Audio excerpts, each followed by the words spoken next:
kalau kita dalam konteks rasuah tuan-tuan, kalau kita betul-betul nak mentras, nak bagi betul-betul ada impact besar tuan-tuan, ambil daripada atas. Yang bawah pun kita ambil juga tindakan, tapi yang paling penting pada atas. Kalau atas diambil tindakan, yang bawah akan takut. Tapi kalau atas dibiarkan, atas yang menggalakkan rasuah tuan-tuan, bawah ni akan bermaharajalela tuan-tuan.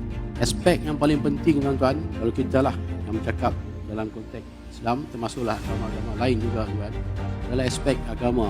Tekankan aspek agama, kata insya-Allah kita akan rasa takut tuan. Kalau tidak ada sedikit pun perasaan takut. Amat menduka citakan lah, ada di kalangan orang-orang Islam, kita dah anggap rasuah tu dah jadi macam budaya. Tak salah pun rasuah, kita boleh ambil, semua ambil rasuah tuan. So inilah menyebabkan salah satu sebab kenapa kita tuan-tuan sampai sekarang masih ada lagi isu rasuah. Ni adalah isu yang besar yang saya boleh kategorikan sebagai musuh nombor satu negara lah. Kalau dulu saya dekat narkotik, saya mendefinisikan dadah sebagai musuh nombor satu negara. Dari 1983 sehingga 2004, 21 tahun masih lagi tak berjaya. 40 tahun tuan kita lawan. Tapi sekarang tuan rasuah musuh nombor satu negara.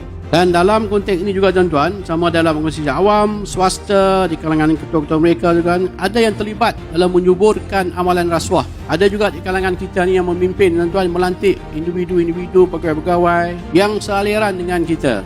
Kalau kita makan rasuah lah, dengan harapan apabila kita pencen nanti, bersara nanti, pegawai ini akan terus menyalurkan sumbangan rasuah kepada beliau. Jadi yang dilantik itu semua sealiran lah. Kalau bos makan rasuah, yang dilantik pun makan rasuah juga. Bakat-bakat makan rasuah. Kalau boleh sampai nak sebelum mati lah makan rasuah tu. Itu yang kita perlu pastikan. Kalau kita nak pastikan rasuah ni dibentras tuan-tuan, pastikan pemimpin yang lantik tu yang betul, yang melantik orang yang betul. Kalau pemimpin tak betul, dia akan lantik orang tak betul. Untuk memastikan kesinambungan rasuah tu terusan tuan-tuan, sampai bencin. Ada yang nak bencin buat rumah beratus juta. Ini pejabat awam tuan-tuan. Saya tak tahulah dalam organisasi swasta ni, pegawai tansi pun ada, bila bencin buat rumah. Tapi saya cakaplah konteks pejabat awam yang setakat makan gaji tuan. Bencin rumah 13 juta tuan.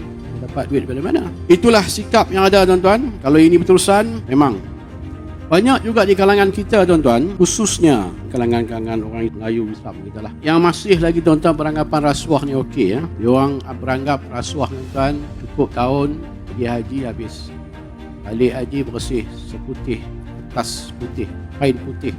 Setiap bulan dia pergi umrah, setiap tahun dia pergi haji. Tapi duit rasuah. Dengan anggapan dia bahawa tindakan dia makan rasuah tu tak apa. Dia pergi haji minta maaf, minta ampun ke Allah, Allah ampun. Yang tak ada tuan. Rasuah ni kita punya dosa kita dengan masyarakat. Tadi pun sajak yang Datuk bacakan tadi dengar dengan elok. Melibatkan kerosakan negara dan sebagainya.